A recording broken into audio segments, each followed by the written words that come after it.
vez estamos aqui para a gente fazer aquele bate-papo, né? E hoje eu trouxe para vocês um tema que se chama Evocação dos Espíritos. Eu não sei se todos ontem tiveram a oportunidade de ler o jornal A Tribuna, uma reportagem de uma brincadeira que está se espalhando com as crianças e com os jovens nas escolas, que tem o nome de Charlie Chaplin. Então,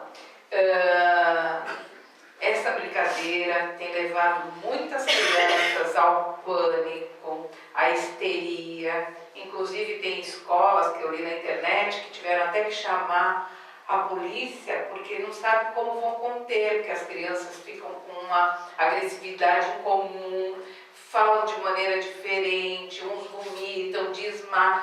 Gente, isso está trazendo realmente um problema na sociedade. Então eu vou mostrar para vocês qual é essa brincadeira do Charlie Chaplin. É uma folha assim, ó. Vou segurar para vocês verem. Ó, é uma folha assim com dois lápis em cruz. Então aqui está escrito sim e não, e embaixo ao contrário, não e sim, tá? Depois eu passo para vocês verem. Então, eles sentam ao redor desse esqueminha aqui e invocam esse espírito de Charlie. E aí, conforme eles vão fazendo as perguntas, os lápis se movem. E as pessoas que são mais impressionáveis, né, como as crianças e os jovens, então eles estão ficando muito apavorados. Inclusive tem crianças que os pais estão levando a psicólogos porque não querem mais dormir sozinhos, querem ficar junto com os pais. Então, vamos conversar sobre isso. Isso não é um assunto novo. Está na mídia agora, coisa e tal, mas não é um assunto novo. Quem de nós aqui da minha geração não fez a brincadeira do copo? Que era a mesma coisa. Colocávamos os alfabetos, os números, põíamos um copo lá e invocávamos um espírito e o copo se mexia. Só que assim, as pessoas têm que ter a noção que não é uma brincadeira, não é um jogo de raciocínio, de razão, de divertimento. Estão mexendo em coisas que não conhecem. E por serem jovens, que têm ainda corpo ainda frágil, o seu espírito ainda não está totalmente fortalecido, então acaba tendo esses problemas que podem levar a problemas muito complicados por causa das obsessões que a gente sabe. Então, no livro dos médiuns, no capítulo 25, fala sobre a evocação dos espíritos.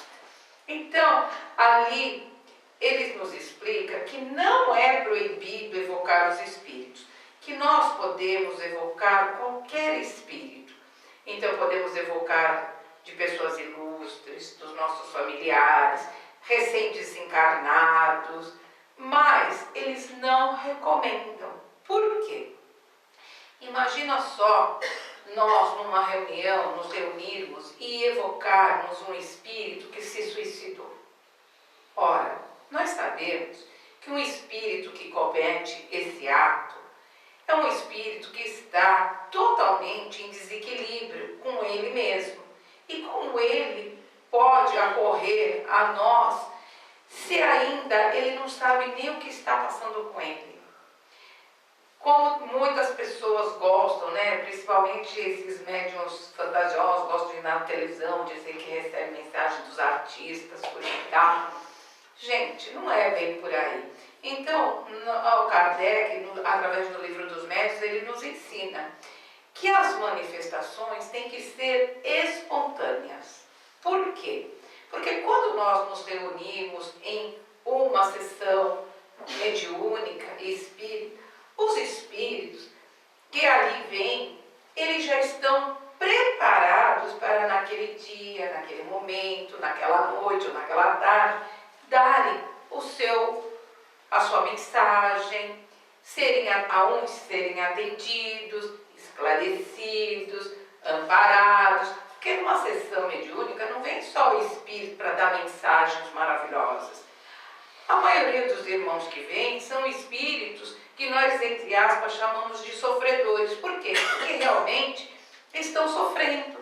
A maioria não sabe que desencarnou, não tem noção de tempo e de espaço, não sabe onde se encontram. Então é uma reunião de profilaxia, é uma reunião de atendimento aos necessitados de uma palavra amiga, necessitado de um esclarecimento, de um socorro pela espiritualidade. Agora vocês veem, quantos centros espíritas tem no nosso país? Milhares, né? Só que em Santos nós devemos ter mais de 30. Se cada cidade tiver uma média 4 ou 5, nós temos mais de 5, 6 mil municípios, então vocês fazem a conta. Se todas as casas espíritas, quando começa a sua reunião, evocar o espírito de Bezerra de Menezes, eu tomei o Bezerra de Menezes. O Bezerra de Menezes, apesar de ser um espírito de escola, de ter o seu perispírito já mais suave, ele não pode dar a sua palavra em todas as casas espíritas, mesmo porque ele só se comunica com aqueles médiuns que têm afinidade fluídica e moral com ele.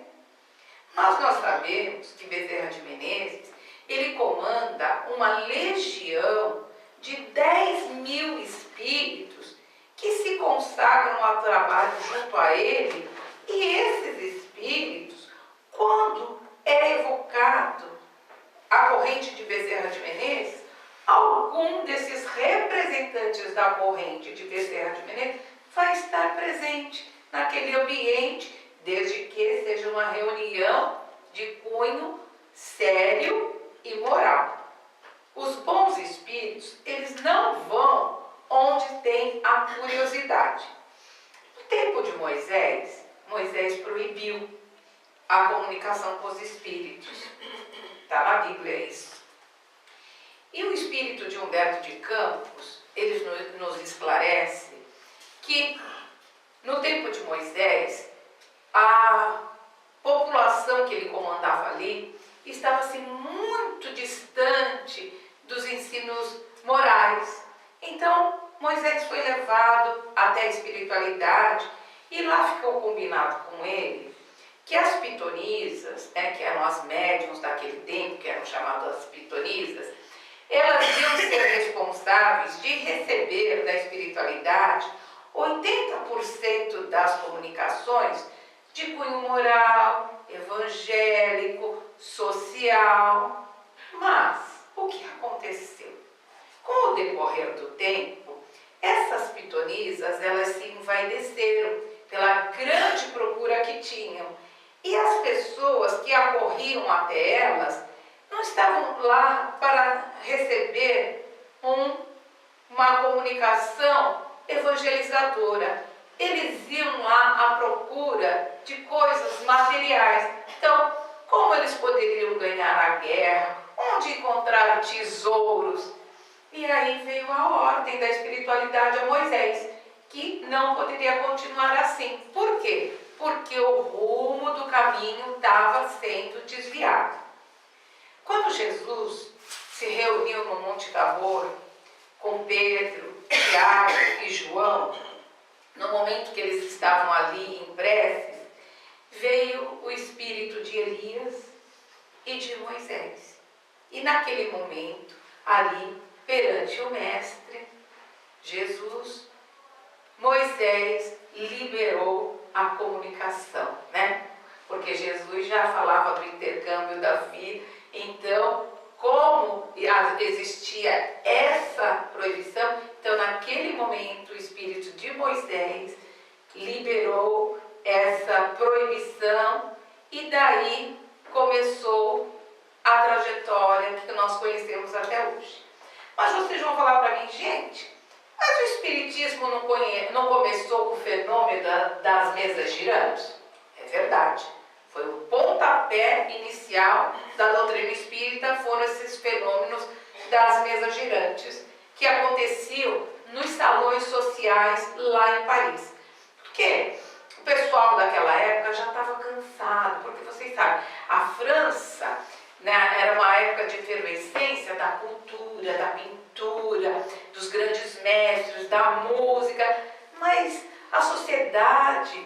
estavam enjoados daquilo, eu não aguentava mais sarau, não aguentava mais ver pintor, pianista, oradores, declamadores. Então eles estavam se desinteressando de tudo isso. E foi nesse momento do desinteresse que a espiritualidade achou um lugar para colocar a semente da doutrina espírita. Tanto é que chamou tanta atenção que Kardec, convidado por um amigo, foi assistir uma dessas reuniões das mesas girantes. Só que as pessoas que ali estavam não tinham o conhecimento que elas eram médiums e que esses fenômenos aconteciam pela doação dos fluidos dela e até do ectoplasma. O que é o ectoplasma? É uma substância vaporosa de cor branca acinzentada que todos nós, seres humanos, seres vivos, porque os animais têm, os vegetais têm, os minerais também têm, e que ela corre entre o nosso corpo físico e o nosso perispírito. Então ela vai desde uma névoa transparente até uma solidificação. Então, quando há o fenômeno das materializações, é através do médium doador de ectoplasma. Quem tem internet pode procurar, tem muitas fotografias, vídeos, materializações. Ele até falou sobre o William Crookes, que a sobrinha dele, Florence, era uma médium, e ele tirou uma foto, a Florence dele dormindo, e o ectoplasma dela materializou um espírito. Tem essa foto na internet, vocês podem procurar. Então, gente, as pessoas começaram a se interessar, mas não entenderam que ali o que estava acontecendo era o nascer de uma doutrina para chamar o homem para dentro de si mesmo, para o seu aperfeiçoamento moral, para ele poder se conhecer, ele poder conviver com o seu próximo e despertar dentro dele os sentimentos mais nobres, como a caridade, como o amor ao próximo, a humildade e outros sentimentos maravilhosos que enobrecem o caráter do ser humano. Então, as mesas girantes realmente aconteceram por causa disso. E quando Kardec viu aquilo, ele viu que ali tinha uma inteligência. E médiuns que eram videntes, muitos viam braços erguerem as mesas. Eram braços ectoplasmáticos, né, doados por aqueles médiuns e que se materializavam ali naquele momento. E quando o Kardec começou a fazer as suas pesquisas, os seus estudos, o que aconteceu? Ele se cerceou de vários médiuns e fazia as perguntas para que pudesse realmente ter as respostas corretas, coerentes. Então, em muitas oportunidades, ele usou sim da evocação dos espíritos, porque ele evocava o espírito de São Luís, de Erasto, que no livro dos Médiuns, no Evangelho, no livro dos Espíritos, tem muitas citações desses espíritos, de Santo Agostinho, porque ele precisava da resposta exata sobre o tema das perguntas que ele estava fazendo naquele momento. Então, essa brincadeira que está acontecendo, e já aconteceu várias vezes, porque a gente sabe que os fenômenos mediúnicos, eles estão presentes na Terra desde que o homem está aqui. Então, em todas as literaturas existe no Antigo Testamento, no Novo Testamento, nas literaturas filosóficas, socráticas, enfim, em todos tem esses temas. O que acontece? O Chico Xavier, quando as pessoas iam até ele em busca de notícias dos seus entes queridos, principalmente das mães que perdiam seus filhos prematuramente, ele dizia que ele não podia fazer nada por aquelas pessoas, porque o telefone tocava de lá para cá. Ele não tinha esse poder. E é uma grande verdade. Os espíritos, eles só se manifestam quando há uma permissão do alto. Sem essa permissão, a gente pode ficar reunido a vida inteira pedindo a presença daquele espírito. Se não houver permissão, ele não virá.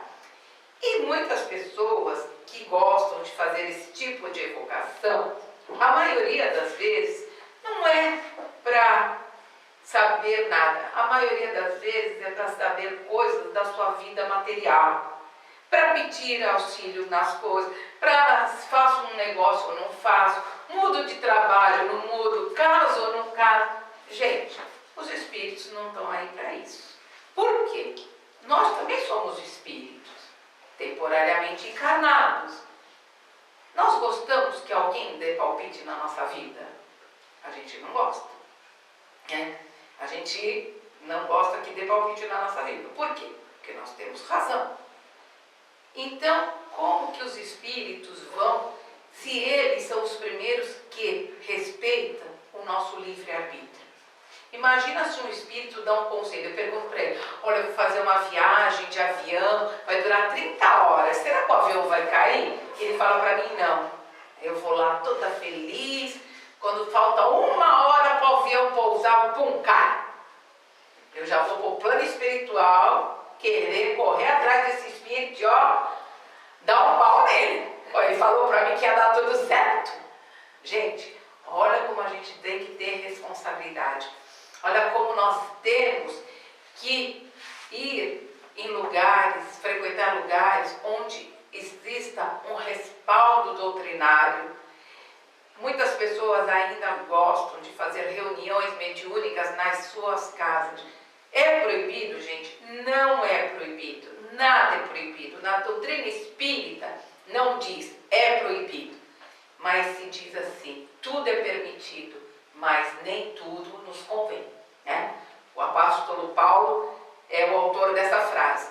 Então, por que a espiritualidade diz que nós não devemos fazer essas reuniões no nosso lar? Porque nós não estamos num ambiente preparado. Se convidamos pessoas de fora, cada um vem com a sua turma, tá? E aí a gente faz aquela reunião mediúnica, só recebe mensagens lindas, maravilhosas, e o pessoal vai embora, e a turma fala, que acompanhou o pessoal, vou ficar aqui é que eu vou me dar bem. E aí na casa começa a ter problemas, conflitos, atritos. Porque é diferente de uma casa espírita? Porque é uma casa preparada só para isso. Antes de nós chegarmos aqui na casa espírita, o que acontece? A espiritualidade, 2 horas antes da gente chegar aqui, já preparou tudo. Já colocou os aparelhos necessários que a gente não vê aí. Já está programado todos os espíritos que vão poder adentrar essa porta e que vão ser socorridos na noite de hoje. Porque a gente vem, mas a gente vem muito bem acompanhado. Os nossos amigos, os nossos inimigos, aqueles que se achegam até nós pela afinidade. E a maioria são espíritos ainda ignorantes, doentes, que estão perdidos. E quando vê alguém que tem a possibilidade de acompanhar, eles nos acompanham. Então aí fora, a gente não vê, tem aí uma cerca elétrica. Para quê? Porque não recebamos as investidas do mal. Porque aqueles maus espíritos que querem acabar com todas as casas espíritas, igrejas, eles vêm naquela turba para entrar aqui para bagunçar. E quando eles vão fazer o ataque, o que acontece? Eles recebem uma descarga eletromagnética que os repelem. Muitos são convidados a entrar, outros não. Eu li um livro que um homem desencarnou e ele ficou 5 anos dentro do túmulo dele. Era um empresário muito conhecido. Ele ficou preso no túmulo 5 anos. Aí o dia que ele falou, meu Deus, me socorre, imediatamente ele saiu do túmulo. E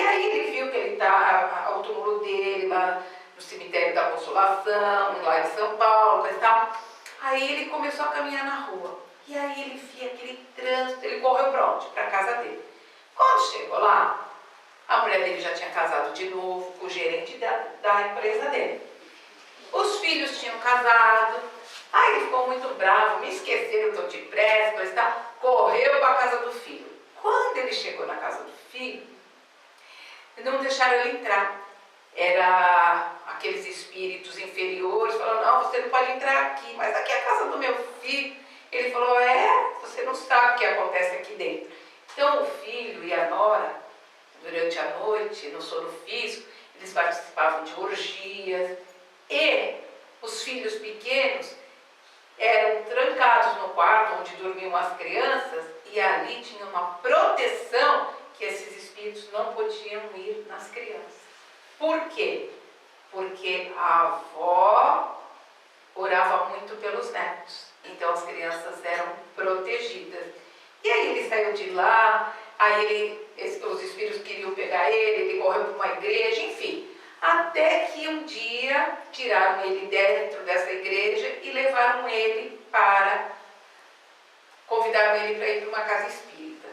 Quando ele chegou na porta da casa espírita, eles falaram, olha, hoje você não pode entrar. Mas ele viu o filho dele mais novo chegar, filho que ele não se dava muito bem, que era um moço que gostava da parte espiritual, então ele achava que ele não bebia, não se drogava, então ele achava que esse filho não tinha afinidade.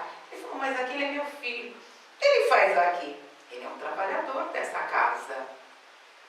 E durante um ano, ele frequentou a porta dessa casa espírita. Ele viu o filho chegar, e ele falava, mas quando eu vou poder entrar? Um dia você vai ser convidado. Aí chegou um dia, ia começar os trabalhos, um irmão indígena bateu no ombro dele e falou, meu companheiro, hoje você vai entrar. Ele falou, mas eu não posso, meu filho não veio. Ele falou justamente, ele não veio hoje porque ele está em desdobramento do sono físico para poder ajudar no seu socorro. E aí ele adentrou a casa, foi socorrido naquela noite, foi esclarecido, porque quando o espírito não tem conhecimento, então ele tem que ser levado junto ao médium para ter um choque anímico, que é para ele reconhecer que ele está num ambiente diferente, num corpo, ao lado de um corpo diferente que não é o dele. E nesse dia ele começou a sua nova caminhada na espiritualização. Então é isso que eu queria passar para vocês, que a gente tem que ter muito cuidado, porque a doutrina espírita, ela nos diz que nós temos que usar sempre a nossa razão. Então quando vocês vêm aqui assistir uma palestra, que nem hoje eu estou falando com vocês têm que usar a razão. Será que isso que ela fala é coerente? Será que é verdadeiro? Mas ela falou que tem no livro dos médiuns. Vou lá, quando chegar na minha casa, vou lá ler o capítulo 25 do livro dos médiuns. Da mesa girante também tem lá no livro dos médiuns, capítulo 2. Vou lá ver se isso está de acordo. Quando eu assisto um filme, a mesma coisa, porque a gente sabe que o filme é romanceado, o filme é feito para ter bilheteria, mas sempre tem uma mensagem positiva, uma mensagem que a gente pode aproveitar para a gente. Quando nós lemos os livros, que hoje, graças a Deus, temos uma literatura vasta, vamos analisar, vamos ver que em algum momento, se a história daqueles personagens não se encaixa em algum momento da nossa vida, se aquilo realmente pode ter acontecido, e muitas pessoas falam, é ficção. Gente, toda ficção um dia vira realidade. Então, as pessoas que são mais antiguinhas, quando começou lá os filmes do Capitão América, quando começou daqueles personagens, de o homem entrar no foguete, coisa e tal, o filme é ficção. Hoje isso é ficção? É realidade. Por quê? Porque são maneiras que a espiritualidade encontra de mandar por ordem as coisas. Então ele manda, que nós somos crianças perante a espiritualidade ainda. Então ele manda como criança. e nós assimilamos aquilo. E aí, passado um tempo, né, a espiritualidade viu que nós já assimilamos, o que acontece? Aí vem a realidade. Então a ficção vira realidade. Quem de nós um dia ia saber que tinha um aparelhinho desse tamanho, um smartphone, que a gente falava com o mundo inteiro, né? Só que na espiritualidade, quem assistiu o filme do André Luiz, ele vai lá consultar e aí ele fica vendo, nossa, só duas pessoas, só uma pessoa reza por mim. E a minha família? Ninguém rezou por mim, ninguém ora por mim. Justamente era aquela senhorinha que tinha aquela gratidão porque ele atendia o esposo dela gratuitamente. Então, ele ficou. Por quê? Isso já tem no plano espiritual. Quando se materializa aqui, nós já estamos atrasados há anos-luz. Então, é isso que nós temos que entender. E quem tem filhos, jovens, crianças, temos a obrigação de orientar, trazer as crianças na evangelização. Por quê? Porque assim esses espíritos já vão desde a pequena idade, da idade mais tenra, sendo alertados dos embustes, sendo alertados das coisas que fazem mal para elas, para eles não serem um dia vítimas da sua própria inconsequência, como está acontecendo isso. Vocês veem que isso deve estar chamando tanta atenção que teve uma reportagem de uma página inteira no nosso jornal regional. Eu já conhecia porque já tinha visto isso na internet. Mas, gente, vamos prestar atenção em tudo, porque a doutrina está aí para isso, para nos esclarecer. Temos dúvida? Chega na casa espírita, porque Jesus não falou, amai-vos e instruí-vos. Então nós temos a obrigação de nos instruir, de estudar, de pesquisar, que é para a gente amanhã ou depois falar, fui vítima de um espírito embusteiro. Foi porque quis. Porque não é só a gente se amar, se instruir e nos vigiar. Temos que vigiar sim os nossos pensamentos, as nossas tendências, porque às vezes não falamos, mas pensamos. E o pensamento, gente, eu já expliquei para vocês, ele vibra em ondas. Então tem aqueles que vibram igual a gente cá. Então a gente vibra uma coisa negativa, aqueles já se achegam até nós, e aí o que acontece? Nós ficamos convivendo com aquelas energias pesadas, nos sentimos maus, uns adoecem, são aquelas pessoas que vão em todos os médicos, fazem tudo quanto é exame e o diagnóstico é zero. Então hoje está fácil para os médicos, né? Depressão. É o diagnóstico mais fácil de fazer. Por quê? Porque os médicos já sabem que de depressão é doença do quê? Do espírito. Então vamos tratar da depressão? Vamos. Então é aí os psiquiatras mandam procurar uma casa espírita, mandam procurar uma igreja, toma lá o Prozac? Toma. Toma os remedinhos lá? Toma. Os antidepressivos. Mas também eles mandam a pessoa ir procurar cuidar do seu espírito. Então, gente, tenham isso na cabeça de vocês. Espírito não tem carteira de identidade.